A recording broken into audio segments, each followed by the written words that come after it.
Oak Street was the kind of place where everyone knew everyone. Kids rode their bikes until the streetlights came on. Neighbors waved as they mowed their lawns, and gossip spread faster than wildfire.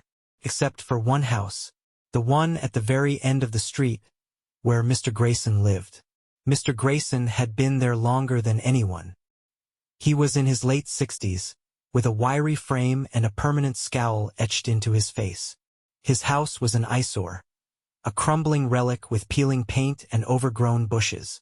No one ever saw him outside during the day, but at night, his porch light would flicker on, and the faint sound of a rocking chair creaking would echo down the street. He never spoke to anyone, never attended block parties, and never gave candy on Halloween. Kids dared each other to knock on his door, but no one ever had the guts to do it. Even the adults avoided him, brushing off his existence with a shrug.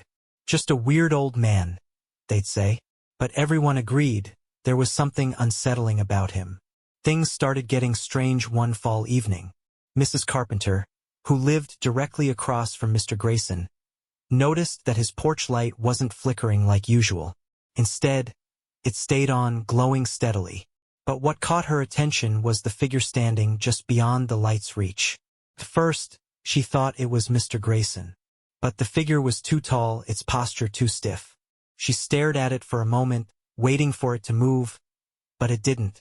Finally, she closed her curtains, telling herself it was just her imagination.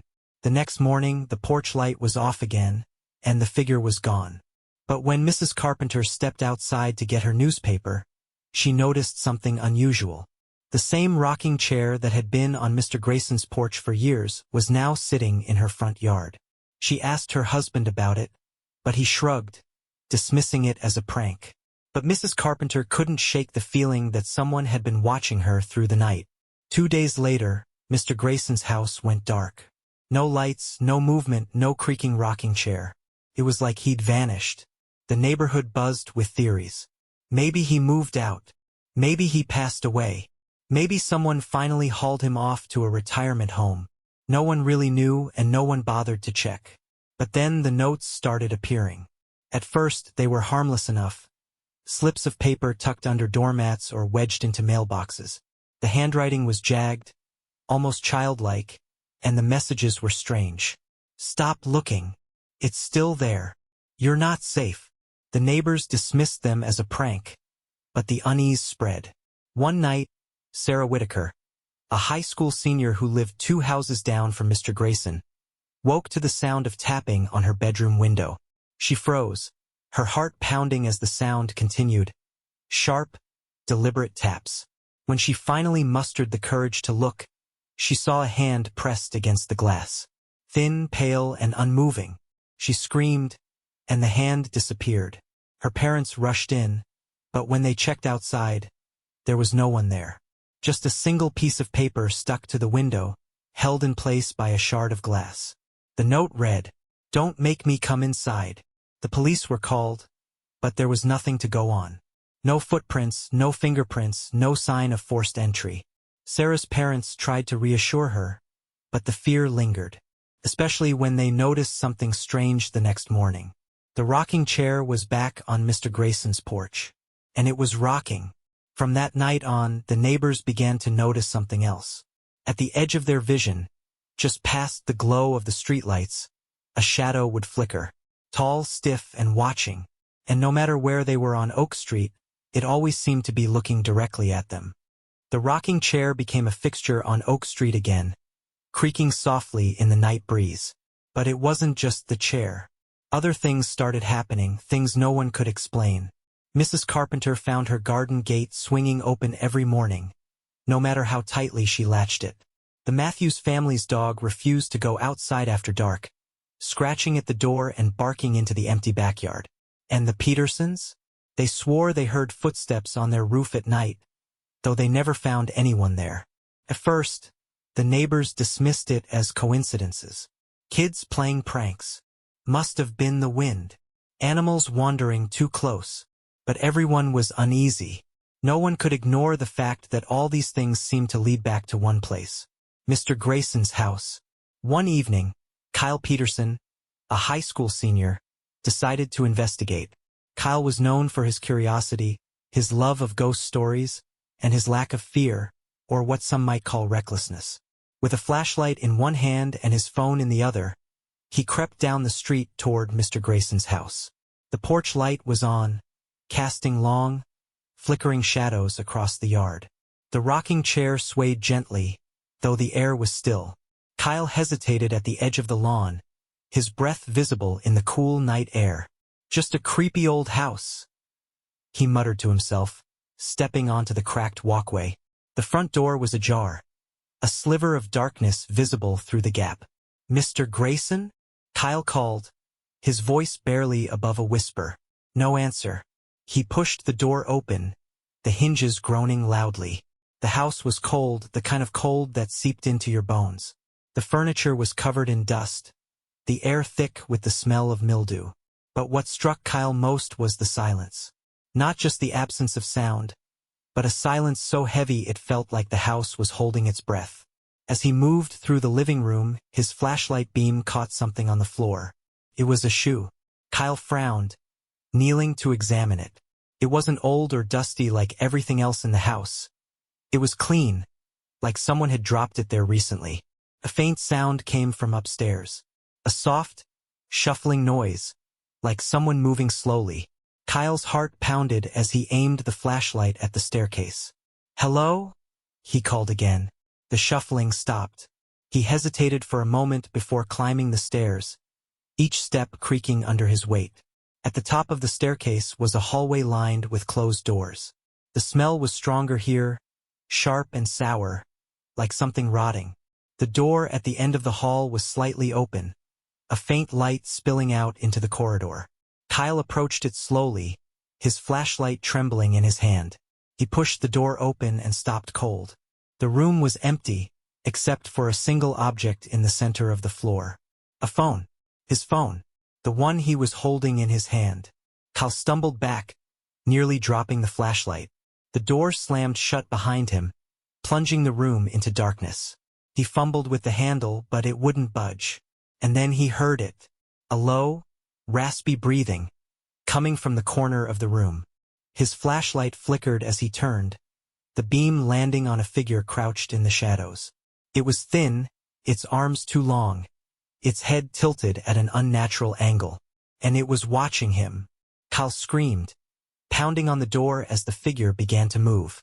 The light from his phone blinked out, leaving him in total darkness. The last thing anyone heard was the sound of his footsteps, running, followed by silence. The next morning, Kyle's parents called the police when they realized he hadn't come home. Officers combed the house and the surrounding area, finding nothing but the faint outline of footprints in the dust. Footprints that led into the house but never came back out. The neighbors were shaken.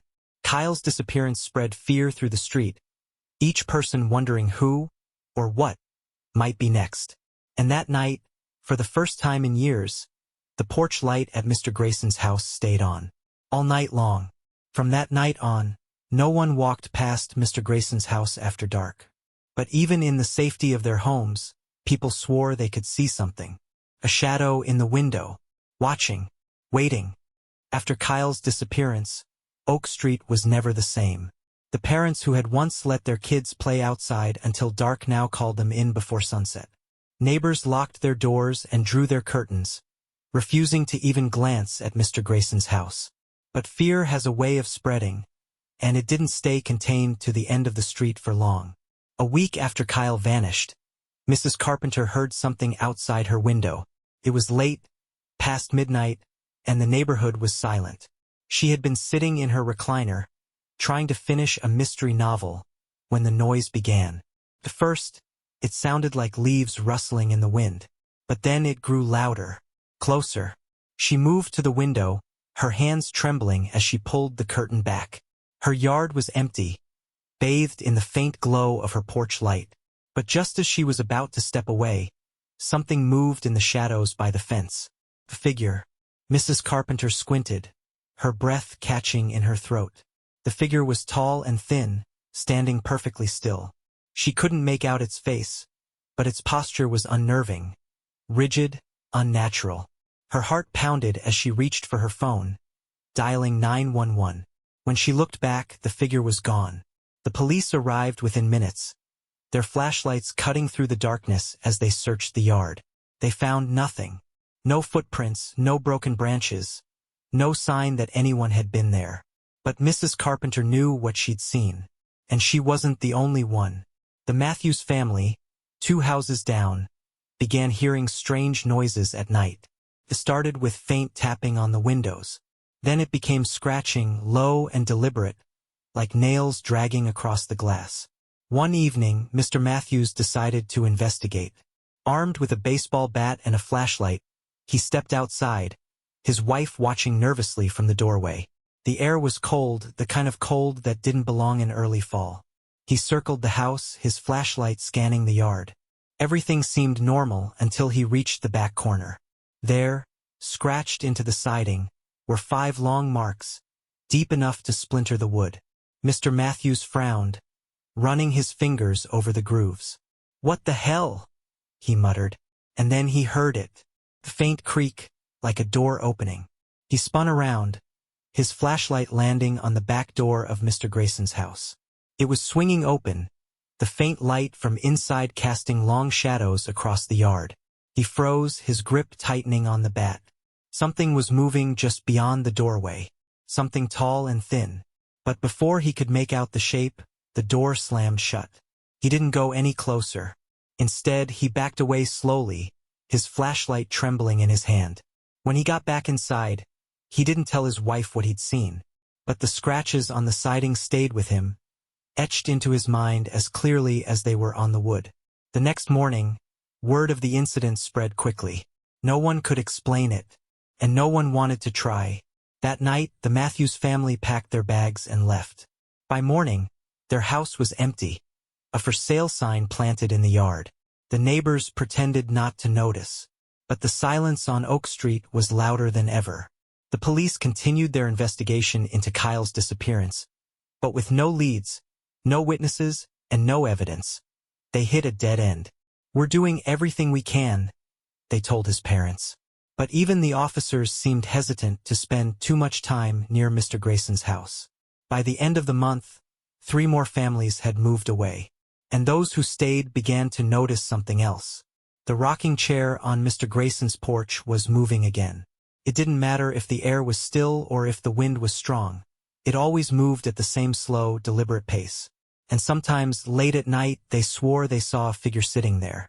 But when they looked again, it was gone. Oak Street had become a place of fear, a street where people whispered instead of laughed, and locked their doors instead of waving to their neighbors. And at the center of it all was Mr. Grayson's house, a shadow that seemed to grow darker with each passing night.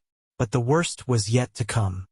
By the end of October, Oak Street was a ghost of its former self. Most of the families who could leave had already packed up and gone, their houses dark and empty. Those who stayed avoided each other, their fear isolating them as much as the strange happenings on the street. But then the missing objects started. At first, it was small things. A pair of garden shears left on a porch, a set of keys from the kitchen counter, a favorite jacket draped over a chair. Neighbors assumed they'd misplaced them, chalking it up to forgetfulness. But the missing items always reappeared in the same place. Mr. Grayson's porch. The objects were placed carefully on the rocking chair, as though they'd been set there deliberately. No one had the courage to retrieve them, and by the end of the week, the chair was piled high with odds and ends from around the neighborhood. A child's toy, a photo frame, a dog collar. The items sat there, untouched, as if waiting for their owners to claim them. The police were called again, this time by Mr. Peterson, Kyle's father. "They're trophies," he told the officers, his voice trembling. "Someone's toying with us." But when the police arrived, the chair was empty. And this time, they didn't seem eager to stick around. That night, the Petersons heard it again. The same faint footsteps they'd reported weeks ago. This time heavier and slower, pacing outside their house. Mr. Peterson stayed awake, sitting in the living room with a baseball bat in hand. But when morning came, the front yard was undisturbed, except for the rocking chair. It was sitting on their porch now, the wood creaking softly in the breeze. And on the seat was something they hadn't seen in weeks. Kyle's shoe. The Petersons moved out the next day. But even as the moving truck pulled away, neighbors saw Mr. Peterson staring at Mr. Grayson's house, his face pale and drawn. "I should have done something sooner," he muttered, his voice barely audible. The rest of the neighbors took this as a sign that it was time to go.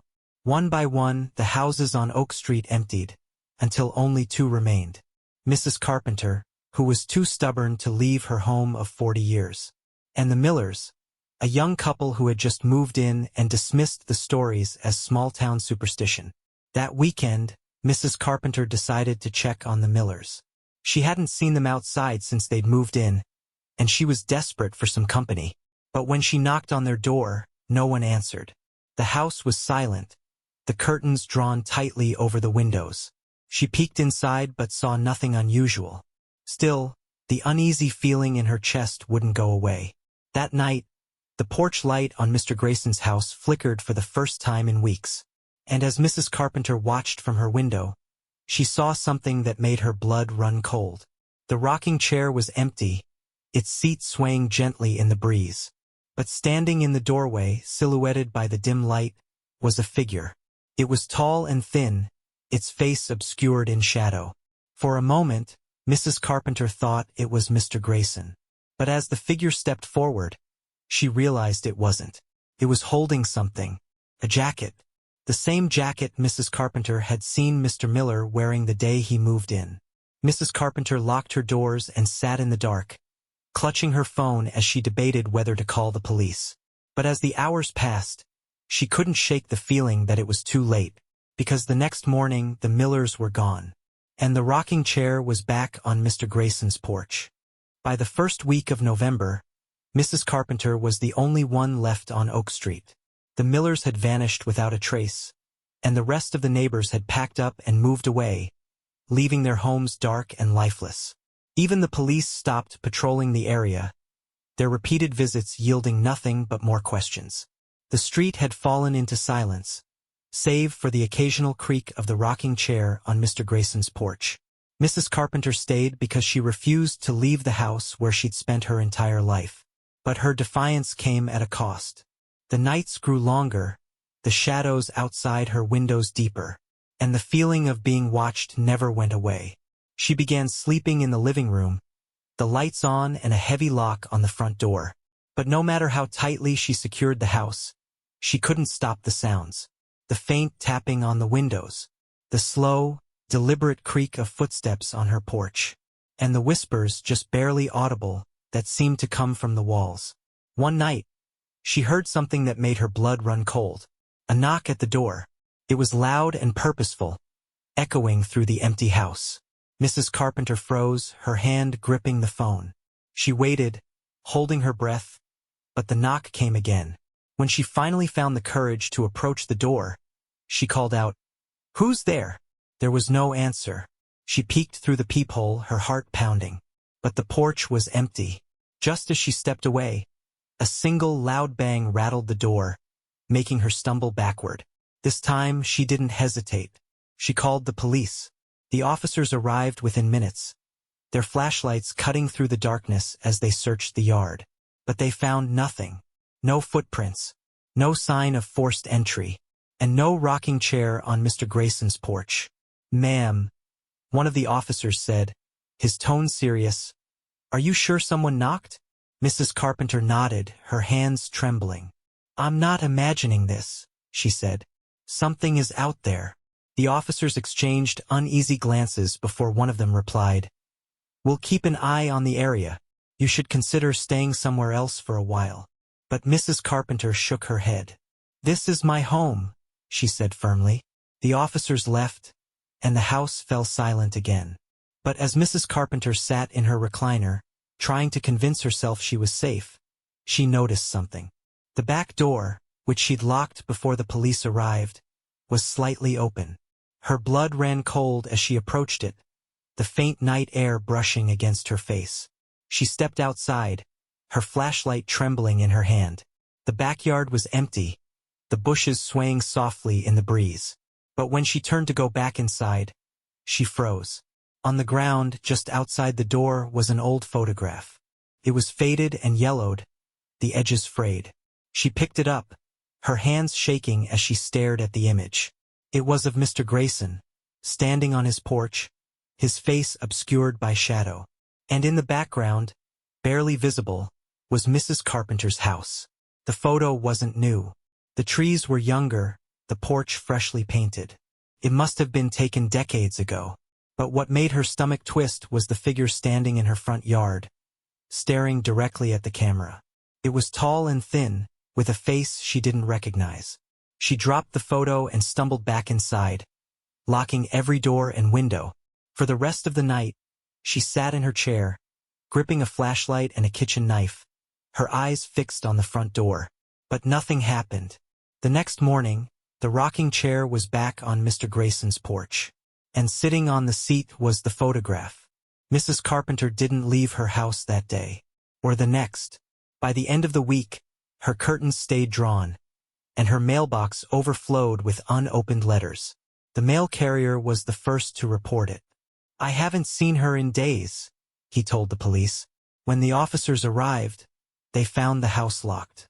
There was no sign of a struggle, no broken windows or forced doors. But Mrs. Carpenter was gone. Her recliner sat in the living room, the lamp beside it still on. And on the seat of the chair was a single object: the photograph. Months passed, and the stories about Oak Street faded, just like its residents. The abandoned houses fell into disrepair, their windows boarded and their lawns overgrown. But Mr. Grayson's house remained untouched, its porch light flickering softly at night. And the rocking chair still moved. People say the street is cursed, that anyone who lingers too long feels it, the heavy, watchful presence. And if you stand in front of Mr. Grayson's house at night, you might hear it. The faint creak of the rocking chair, or the soft, deliberate sound of footsteps coming toward you.